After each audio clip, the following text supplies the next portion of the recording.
one day she got to understand something that can break it. Something that can break it. She knew that Jesus was in the town. Listen, do you know that there are so many of you seated here in this place? You are carrying along yourself certain yoke of sickness. We are in a time that the faith of God's people as regards divine healing is going down by the day. Many are carrying the yoke of sickness, but there seems not to be a change. Listen, if you don't make use of the name of Jesus, you may be sick and even die as a sickler. Until you come to a point in your life where you begin to think that I am a child of destiny, I've got to cause a change to happen. No change is visible. God is not going to heal you because you're a child of God. God is not going to prosper you because you're a child of God. But God is going to heal you because you believe. Are you with me? Because you believe. You do something. You use that name. The Bible told us of a man that was sitting at the beautiful gates. He was crippled in both legs. He couldn't walk. Jesus has passed that street, that same man, for about 2 times. But that guy wasn't healed. Until one day, Peter met him. Peter may have been passing through that road. That was not the first time for Peter to pass through that road, because it leads to the church. So it is a road that leads to the church. So Peter has been passing through that road all this way, going to the church. But nothing happens.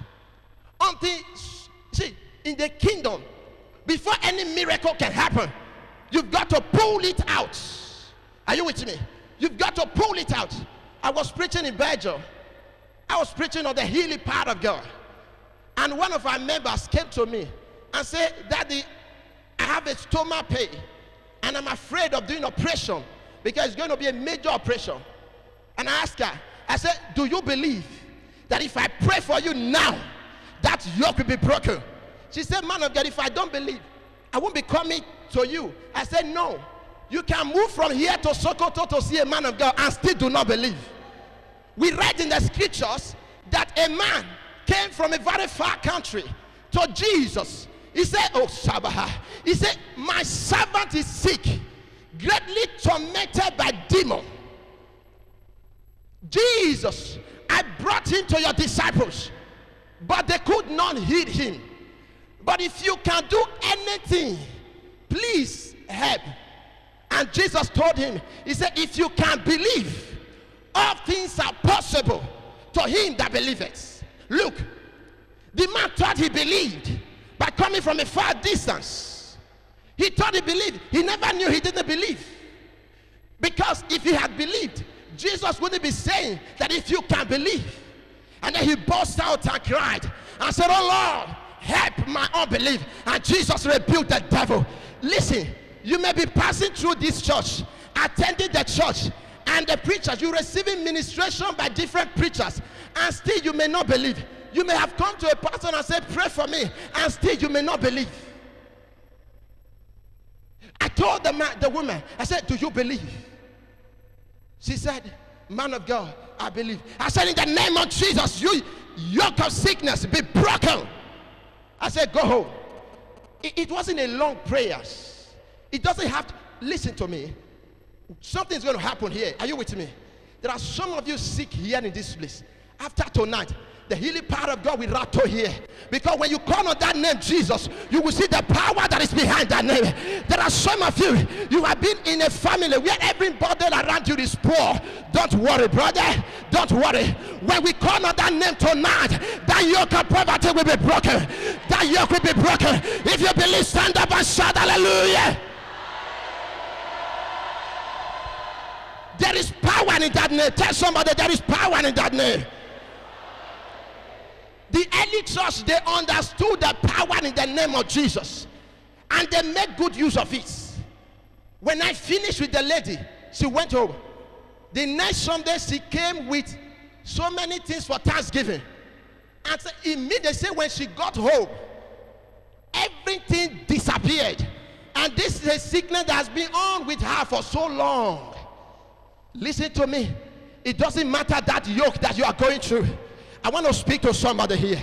That lady in this place with stomach ulcer, moving from this region to the chest region, I speak by the mandate of heaven. I say, I command that ulcer to disappear, disappear, disappear in the name of Jesus.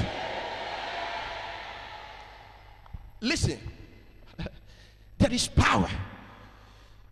They made this man seated at the beautiful gates. He was seated at the beautiful gates, but his life was not beautiful. This is a beautiful church. It is an error for you to sit in this beautiful church and your life become a mess. I have come to prophesy, to address issue. Something will happen tonight. There will be healing tonight. Do you have somebody in this place that is not here, but is at home and sick? Something will happen. The man said unto Jesus, he said, my servant is sick, but my servant is not here. And Jesus said, if you can believe. When the man believed Jesus, he believed Jesus. See, distance is not a barrier in the spirit realm. Are you with me? I was preaching in Belgium. While I was preaching under the unction of the Holy Ghost, I was prophesying. There was a lady after the program. The lady came to testify that she prayed. One thing you are going to do for me tonight, after the message, you promise you are going to pray. Are you with me? The Bible said the violent takes it by force. I was preaching. Just as you are listening to me now, your faith is rising. Because you don't need little faith to move mountain. You need great faith. Jesus said, oh, great is your faith. Your faith is rising now. When I ask you to pray today, when you begin to pray, something will be happening in the sensitive quarters in your body. Some of you, you're going to feel a very mighty also come over you. Yours will be broken. As I was praying, preaching, she was listening.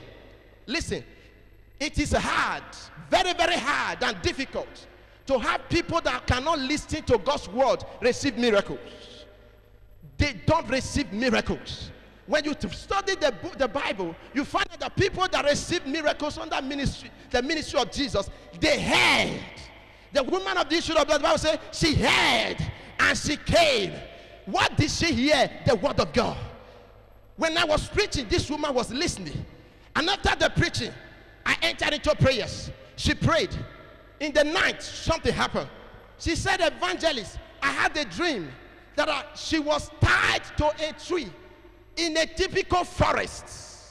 Oh, shut up. I feel the anointing here tonight. The devil is a liar in your life. Tell somebody the devil is a liar. I came for reality, brother.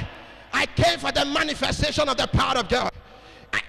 She told me, evangelist, she had a dream and she was tied in a thick forest.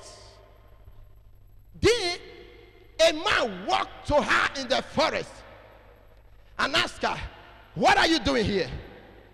She said, I don't know. The man brought out a knife, cut the rope, and said, go. Then as she was going, she woke up. She told me she called her mother that same night. Her mother had the same dream. She was tied. I'm talking about Nigeria. She called from Belgium to Nigeria. And her mother here had the same dream, that she was tied to a tree in a thick forest. And a man walked to her and asked her, what are you doing here? And he caught the rope and said, go. The prayer was made in Belgium. The effect was also seen here. There is something that will happen here tonight. After tonight, that same man that walked to them will walk to you and bring you out of your limitation. I say he will walk to you and bring you out of your problem. He will walk to you